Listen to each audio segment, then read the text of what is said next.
Booking an adjudicator can sometimes be a bit of a challenge. If you're working in the public school system, you're probably working with the Premier's Debating Challenge, which means that debates need to happen during school time.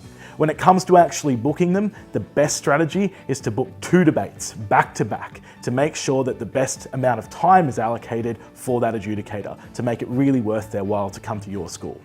One of the best ways to find adjudicators in your local area is to contact the arts unit. They've got a massive list of adjudicators that are available to come to you. They're already trained and they've already got working with children checks. Definitely get in touch with your state coordinator and ask for that list. If an adjudicator is late or just doesn't show up, you've got a couple of avenues. The first thing is pester them relentlessly with phone calls to try and make sure they're actually going to attend your school. If they decide not to show up on the day or at the time of the debate, there are a couple of other things that you can do. Obviously, you should refer to your competitions manual and guidelines to try and check what you need to do. But the first thing that you can do is move it up to your school's executive. Generally speaking, what you can do in an emergency situation like that is to create a panel of adjudicators.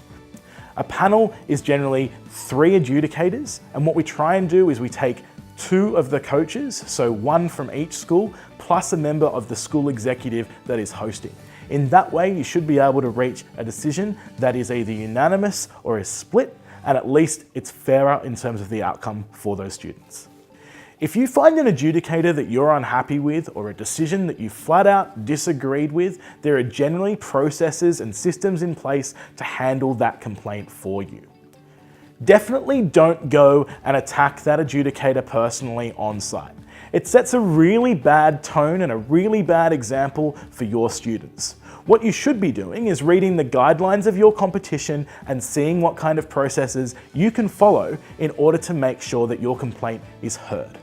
When you're actually going up for feedback, it's also important that your students know that you want to hear the opinion of the adjudicator and that you want to discuss the decision further. They'll learn more from that rather than an aggressive approach to an adjudicator.